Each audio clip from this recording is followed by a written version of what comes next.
Tuesday coffee. Elena always arrived at 3:47 p.m. Not 3:45, not 3:50. Exactly at 3:47, as if the universe had conspired to make her lunch schedule coincide with that mathematical precision that characterized her so much. She sat at the corner table, the one overlooking the street, but far enough away from the hustle and bustle. She always ordered the same thing, a cappuccino with extra cinnamon and avocado toast.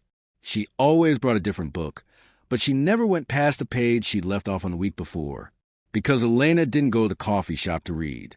She went to observe. More specifically, she went to observe Mateo, the Tuesday barista who prepared the most perfect coffee she'd ever tasted in her 28 years of life. He had the most expressive hands I'd ever seen, as if each movement were a tiny dance between the coffee beans and the milk foam. For 3 months, Elena had perfected the art of looking at him, without him noticing, or so she thought. Mateo, for his part, had started preparing his cappuccino the moment he saw her cross the street.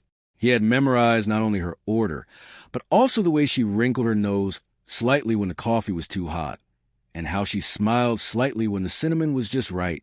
On Tuesday, October 18th, something changed. Elena arrived at 3:47 as usual, but her table was occupied. She stood in the doorway, book in hand, wearing a puzzled expression that Mateo found adorable. "Your table is free," he called from behind the bar, pointing toward the corner. Elena approached, confused. "My table?" "The table where you always sit on Tuesdays. I freed it up 5 minutes ago." Mateo smiled as he started making her cappuccino, without her having ordered anything yet. With extra cinnamon, right?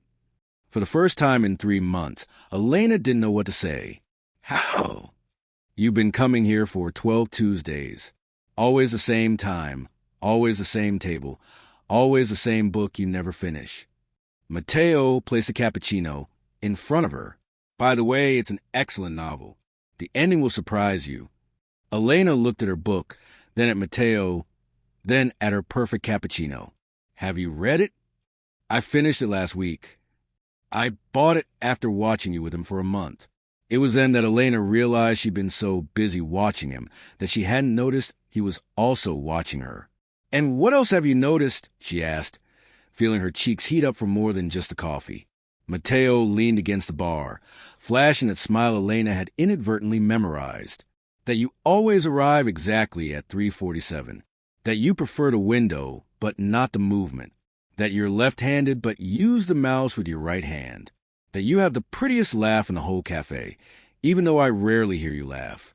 Elena felt like the world had suddenly become smaller and bigger at the same time. "And what do you plan to do with all that information, Mateo?" "How do you know my name?" "Your badge." Elena lied, because the truth was she had discreetly asked the other barista weeks ago. "Oh, sure," Mateo laughed. "Well, I was thinking of using all that information to ask you out someday other than Tuesday, to see if you like coffee elsewhere, or if you only come here for my perfect cappuccino." Elena took a sip of her coffee, savoring not only the cinnamon, but also the moment. "What if I told you I'm here for both?